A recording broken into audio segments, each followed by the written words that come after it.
Hey, what's going on guys? John here, and today I'm actually going to be doing a video review of the Littoak soundbar. So in this video, I'm actually going to walk you through all the accessories of the soundbar. We'll take a look at some of the options. We're going to do a demo with some music, and just really go through everything, and I'll give you my overall thoughts here at the end. So let's first start with the soundbar itself. We'll take a look at the manual, the subwoofer, and just really go through, again, all of this. So this is a very small form factor subwoofer. Just as an example here of size, I have a mid-tower computer here that I hook this up to, and I just have it resting right on the top. So in terms of length, it's about the size of like a standard console. So if you're looking for something small form factor, this definitely would be a good bet. On the top here, you have different indicators that basically show the mode that it's in. Right now it's in aux. So you can see we have a yellow light here. So there's no LED display, but it's easy to switch between all of these using the remote. On the back, we have several different connectivity options. You do have two small feet here as well, but you have the HDMI ARC, your sub out, you have an optical port, an aux, USB, and then you've got your DC for your power. You also have these two small holes here you can use for mounting if you want to wall mount this. But again, you don't have to do that. So overall, what I did for this setup is I actually plugged this in with the aux port, and I have it just going directly into the sound card on the back of my computer. It does include an aux cable as well as an optical cable. And then you also have this small remote.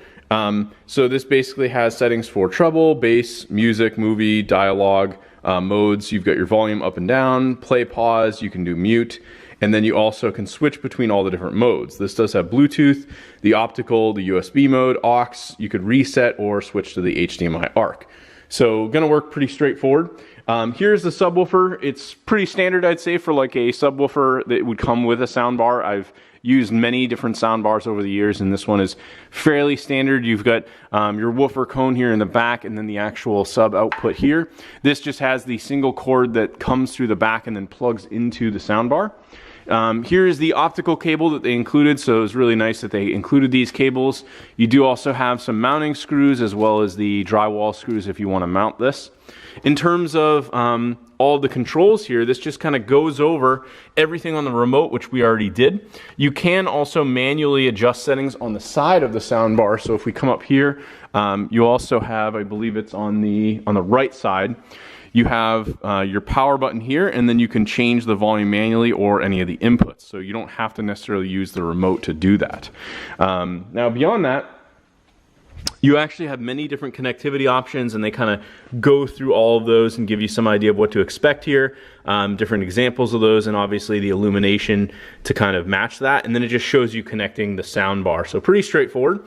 Let's go ahead and do a little demo. I have a YouTube video up here of Godsmack, which I actually saw them live last night in concert. So I figured, hey, why not play one of their older songs? So let's give it a go.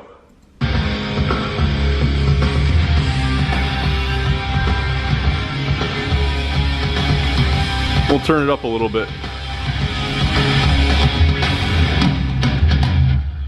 This has really good bass in this song, so I thought it'd be a really good example. We'll turn the bass up a little bit too.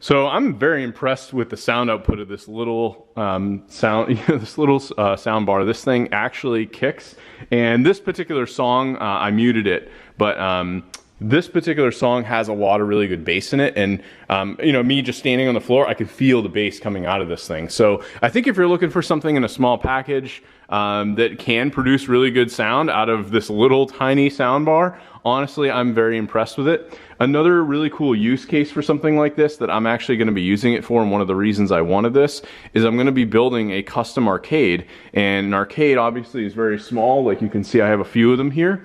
This literally, if I wanted to, you know, install the soundbar in the back of this arcade, it would work perfectly for this as a replacement to the tiny speakers that originally came in it. So if you wanted something more powerful, for something like that, like a custom build, this is actually going to work perfect for something like that as well. So just kind of thinking outside the box with your use cases. Anyway, thanks for checking out my video review. Hopefully you found it helpful, and I'll talk to you later.